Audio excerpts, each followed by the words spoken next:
It's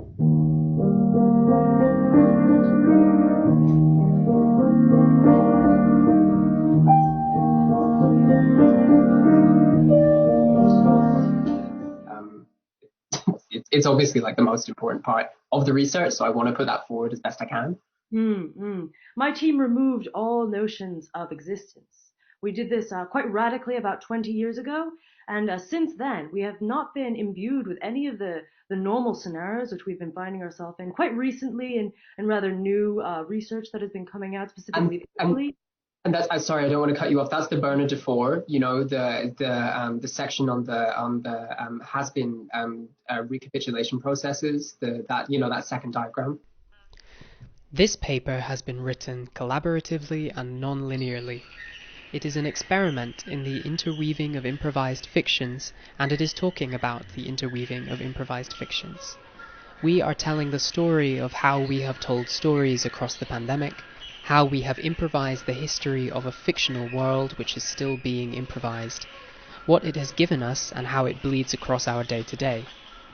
It is written in many voices, across diverse registers of sense which are more affective than they are explanatory.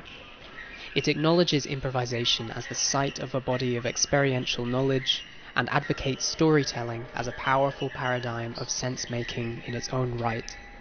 We, Maria and Henry, or Henriah, are two heads of the Noisebringers, a three-headed monster which is a free improviser, and whose third head is called Brice Catron. We make noise, and that noise is images, text, sounds, videos, characters, societies, concerts, fashion, board games, dances, and academic papers. Our practice is in making together, and that is how we have made this presentation. In going about the process to beginning, a noisebringer will possibly ask themselves what is not here.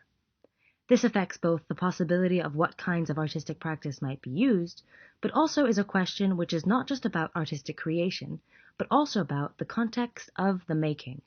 What is not here with us? What would we like there to be? How can something lacking be offered?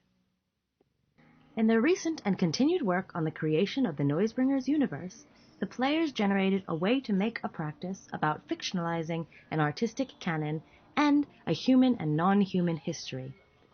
This meant the creation of a world with fictional artists and characters, historical events, and even a map, all of which contain much of what is here in our non-Noisebringer universe, but also gives the space for which the players might explore and continue to expand what is not here for commentary and enjoyment. The media theorist Eric Hayot conjectures that fictional worlds are always created in relation to the real world, that they are always in relation to and theory of the lived world, whether as a largely preconscious normative construct, a rearticulation, or even an active refusal of the world norms of their age. In this sense, they are also always social and conceptual constructs, as well as formal and affective ones. Inasmuch as they may be fictional, fictional worlds and universes exert agency through their relation to the real, and by that capacity have the power to inform and address structures and issues presenting in our real world through commentary and articulation and through the changing of behaviors. Donohue tells us that it matters what stories we use to tell stories by. The universe began when Brice Catron sent us a video of him dusting a record. As he touched cloth to vinyl, noisy sounds played, and when he removed the cloth, the sounds stopped. "Wonderful," we said. "We should film a conversation where we speak, but when we open our mouths only noisy sounds come out, and it can be a dinner conversation with fancy clothes in front of a green screen, golden age of Hollywood with instruments instead of food, a lavender marriage between two fading movie stars. She's also a contortionist, or he is, Harper and Kitty de Havilland, that's their name." It's unclear in my memory who said what or when, and it doesn't matter, because no one owns Harper and Kitty. The characters appeared together and transformed each other through their interactions across our speech, clothing, noise-making, and video editing as we improvised into them. Whether Harper or Kitty is the contortionist does not matter either, because contortionist became part of the sea of frames of reference which was churned up as the characters came into being. It is one element of a constellation of potentials which coalesced through the processes of improvisation. That's how we began, as far as I remember. Speculative noise. Donna Haraway uses the purposefully slippery term SF to describe her perspective and contribution to getting to grips with living and dying together on this planet. SF is a term which means more than one thing, oftentimes speculatively crafting fiction in order to exemplify a closer to real experience outwith the trappings of working within the factual. Haraway says, "I have proposed string figures, SF, as a serious figure for thinking, as a cognitive trope and material semiotic technology for thinking more generative by far than binaries, hierarchies, triads, and linear arrays." And you know, I question sometimes whether the factual or fictional debate is so useful in relation to what we've been doing, because we did it, we do it, because we improvise it. My focus in practice is not on whether or not the emergences of my improvisations are fictional. It is in the direct engagement with the experience of improvising these improvisations. The fictional and improvising fictions, improvising the unreal, allows for flourishing because it is not concerned with whether it is real or not. It may incorporate more or less of a reality, my reality at any given time, my name, my location, how my body creaks and groans in the morning, or whether I had soup for lunch, as part of its performance. But in the immediacy of improvising, that line between real and unreal feels frictionless. The border dissipates between the facts, and the improvisation still happens. Isabel Stengers, in describing Haraway's approach, proposes that this making up in order to make senses is not about right and wrong, but about the space between moments which propel and constantly alter context. She says, quote, "SF is never wrong, but just more or less interesting, because it is not about the future or the past or another world, but about intervals, about what lurks in the instances of the assigned signification of each moment as preparing for the next." We move between the moments of improvised worlding as connections are reshaped and transformed. Qualities, ideas, shapes, conversations, patterns, and desires are met in emergence, propelling us into new interstitial spaces. What genre are you from? Consider this. George Lewis warns us, quote, "At least in music, kinship is often represented as genre. Its root, genetic, genotype, and even gender, is often found as representing not only family, but fixity." End quote. In building such fixities, we must accept that we also stymie movement. Lewis further points us to consider the, quote, "gatekeeping, border policing, and kinship enforcing functions of genre," end quote, or indeed the creation of, quote, "binaries between insider and outsider, margin and center," end quote. All in all, a large byproduct of our labeling of artistic practices creates, quote, "assumed genre, which actually affect what we are able to hear," end quote. This is indeed more often than not grounded in artistic assessments as much as our assumptions influenced by gender, race, ethnicity, and national origin. Unbounding Maria, Unbounding Henry. In stepping into the character of Hargita the Remorseless, a 1,000-year-old vampire culinary critic, I move with Hargita in uncovering Hargita's past at the same time as writing it. Hargita was born in 23 AD and was made into a vampire in 46 AD. I become Hargita the improviser, who improvises his own history and who improvises improvisations out of that history. But the history which Hargita improvises is also reactive. It bubbles as more ingredients are added. Sometimes it forgets what has already happened and reinvents its origins, its associated characters, or its narratives. Sometimes another individual adds to the mixture and the history is reworked, made plastic, reformed.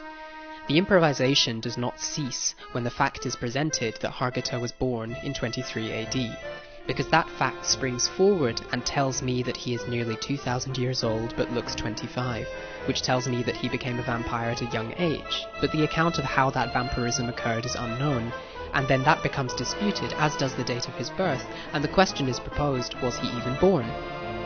The queries bounce back and forth, challenging each other with different degrees of urgency and velocity in acts of communal play as a kind of improvisational world-making. These fictional identities and events are mutable improvisational objects which both inform and exert their agency in relation to other improvisational objects through the action of the improvisers. They inter-inform and interchange each other in processes of creative mutual evolution and continuous narrative reworking. They become actants in the network, critters in the world.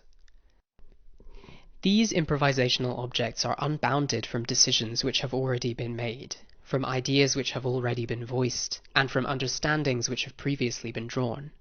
They fictionalize their own fiction in layers of meta-narrative which troubles their own validity and invites further improvisational activity. In this way, they allow us to unbound ourselves by improvising as and through them, as Maria notes in an interview with me taken last year. I think it's nice because you're able to become someone else, but it's you, and there's a nice freeing, and I definitely feel that the way performing as well, I'm becoming the improviser. I don't know, whenever there's a border, there's a borderless crossing, and you can kind of go between the two.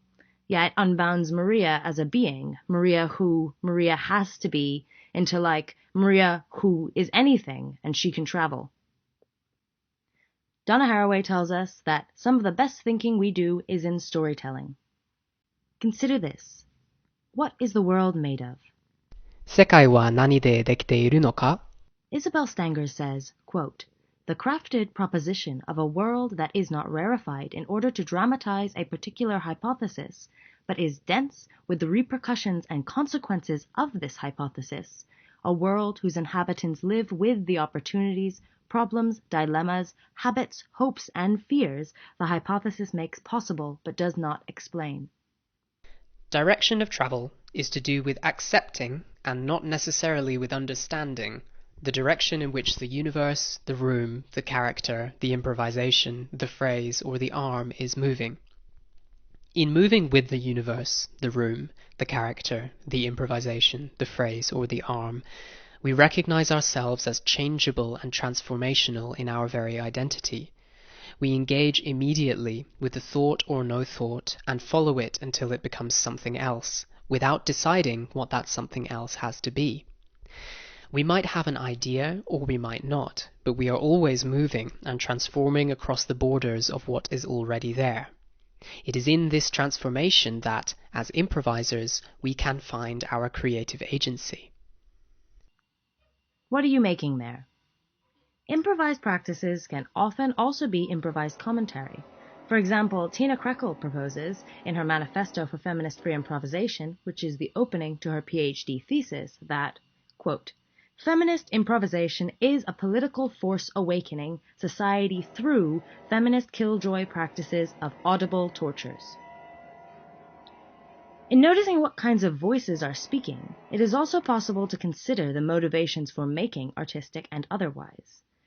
They can be motivations for, among many other things, resistance, conservation, expression of self, identity politics, confusion, subversion, satire, research, and love. The language of mush. The language of mush, or high mush, lost mush, leftover mush, private mush, or only for women mush, or any of the many variants of the languages associated with mush, I will point out a few important things to know as non-mush speakers like ourselves. Some of mush's present tenses appear to be specifically for different expressions of artistic presences. For example, you might use the mush tense for being a part of sound, mixed with the mush tense for being moved to move. It is therefore possible in the language of mush to express temporal limitless of creative expression, proposing that, in the sounding mush sense, expressed through the present subjunctive movement, it is possible to describe the creation of a unique approach to writing a novel. For mush speakers, each individual uses their own combinations of the expressive tenses, therefore retaining transparency about their perspectives of the style of their perception. This is, of course, always changing over the course of a lifetime. Donna Haraway describes her work as a serious joke. Harmony Bench writes of experiencing improvisation as a laboratory for living. The laboratory is inside us too, and it changes who we are. Brice Catrin says, and at some point, I just realized that making music, of course, was my main tool of sublimation, but for some stuff was not enough. And that some stuff needed to be written, some stuff needed to be filmed, blah, blah, blah. So now we're really out of the music discussion, but I think that for some people, and that includes me, the plurality of practices are mental necessity, mental health necessity. More than a necessity, really a practical tool for happiness.